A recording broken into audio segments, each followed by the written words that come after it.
5 seconds to go.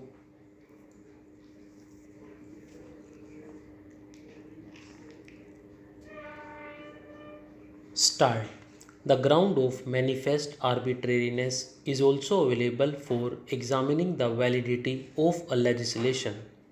It is submitted that if it is found that the legislative enactment is not based on an intelligible differentia, then such a classification would not be permissible and the enactment would be liable to be struck down on the ground of manifest arbitrariness. Per contra, Shri Farasat, learned AAG, appearing on behalf of the respondents, submits that a reasonable classification having a nexus with the object to be achieved is permissible under Article 14 of the Constitution. He submits that merely because Khalsa University, Appellant number 1, has been singled out as against the other universities established under the 2010 policy cannot be a ground for holding the impugned act to be invalid. The learned AAG submits that there is a presumption with regard to the validity of a legislative action. He submits that the burden with regard to invalidity is on the person who challenges it. It is submitted that the classification is based on the fact that the Khalsa College had over a period of century received a heritage status. The name Khalsa was identified with the Khalsa College.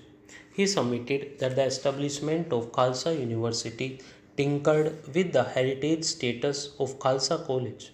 The learned AAG further submitted that the Khalsa University and the Khalsa College have been established in the same premises and therefore there is a possibility of confusion being caused in the minds of a general observer.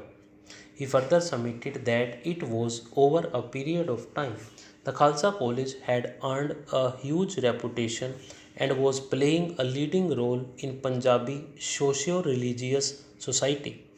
It is submitted that the establishment of a private university could diminish its nature. It is submitted that there was further a possibility that Khalsa Society, Appellant number 2, would allocate greater attention and resources to the private university and neglect Khalsa College, which has a historic value. To buttress his submissions, he relies on the judgments of this court in the cases of Chandan Banerjee and others versus Krishna Prasad Ghosh and others, and State of Tamil Nadu and another versus National South Indian River Interlinking Agriculturalist Association. Shri Farasat further submitted that the appellants had no vested right in their status as a university. It is submitted that shortly after the 2016 Act was enacted, the impugned Act came to be enacted. During that short period, a few students were admitted. However, the impugned Act also took care of the said students inasmuch as the colleges where they were studying were affiliated with the other universities. He therefore submits that there is no merit in the appeal and the appeal deserves to be dismissed.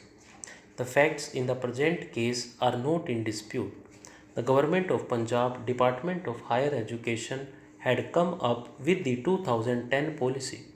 The 2010 policy was framed in order to attract high quality private sector investment and expertise in the realm of higher education and provides for establishment and incorporation of private self-financed universities in the state of Punjab. By the 2010 policy, it was decided to permit establishment of self-financed universities which shall not receive any grant or aid from the state government.